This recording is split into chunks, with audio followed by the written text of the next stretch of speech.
तेलंगाना में पीएम मोदी का राहुल गांधी पर अटैक, कहा कि कोई शक्ति के विनाश की बात कैसे कर सकता है, माता बहनों की रक्षा के लिए जान दे दूंगा। पीएम मोदी बोले, विपक्ष की लड़ाई शक्ति के खिलाफ, पर मेरे लिए हर माँ हर बेटी शक्ति का रूप। देश की बेटियां मोदी को आशीर्वाद देने आई हैं। पीएम मोदी बोले, कांग्रेस ने तेलंगाना को एटीएम बना रखा है। तेलंगाना में कांग्रेस वादे क्यों नहीं पूरे कर रही, अब की बार कांग्रेस का सुपड़ा साफ। तेलंगाना के गवर्नर तमिलसाई सौंदरराजन ने दिया इस्तीफा, पुडुचेरी के एलजी का पद भी छोड़ा। लोकसभा चुनाव लड़ सकती है सौंदरराजन। पीएम मोदी बोले, तेलंगाना में बीआरएस कांग्रेस एक दूसरे के लिए कर रहे हैं कवर फायर, पर मोदी लूट करने वालों को छोड़ेगा नहीं, ये मोदी की गारंटी है।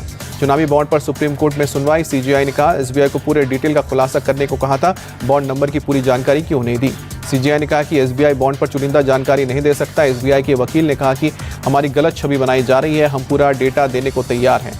चुनावी बॉन्ड पर सुप्रीम कोर्ट ने एसबीआई को दी डेडलाइन, 21 मार्च तक चुनाव आयोग को दे पूरी जानकारी, ईसी करे पब्लिश। एसबीआई को कोर्ट में हलफनामा भी देना होगा। इलेक्टोरल बॉन्ड को लेकर चुनाव आयोग ने जारी किया नया आंकड़ा, 2017 से 2024 के बीच बीजेपी को 6,000 करोड़ से ज्यादा के मिले हैं चुनावी बॉन्ड। कांग्रेस को भी मिला है 1,334 करोड़ रुपए चुनावी चंदा। सुप्रीम कोर्ट ने आप नेता सत्येंद्र जैन की बेल याचिका खारिज की, अंतरिम जमानत पर बाहर सत्येंद्र जैन को तुरंत सरेंडर करने को कहा। मेडिकल ग्राउंड पर 9 महीने से ज्यादा जेल से बाहर थे सत्येंद्र जैन, सुप्रीम कोर्ट के आदेश के बाद करना होगा सरेंडर। आज ईडी के सामने पेश नहीं होंगे दिल्ली के सीएम अरविंद केजरीवाल, दिल्ली जल बोर्ड घोटाले में होनी है पूछताछ। 16 मार्च को ईडी ने केजरीवाल को भेजा था समन।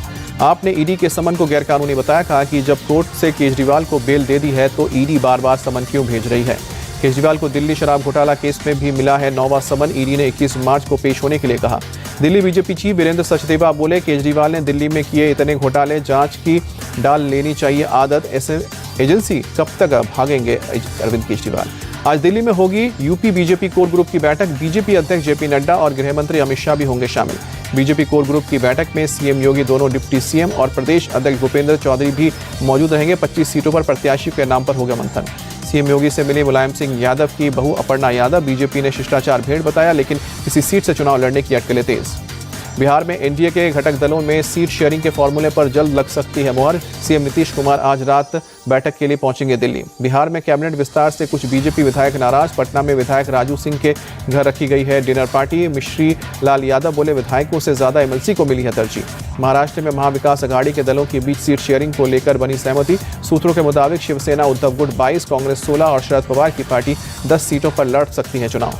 संजय राउत ने कांग्रेस सांसद राहुल गांधी को बताया देश का नेता, कहा कि राहुल गांधी में अगला प्रधानमंत्री देखते हैं लोग, हम उनके साथ। अशोक चव्हाण का राहुल गांधी पर पलटवार, कहा कि उनके बयान में कोई सच्चाई नहीं, ना मेरी सोनिया गांधी से मुलाकात हुई, ना मैंने उन्हें कुछ कहा था।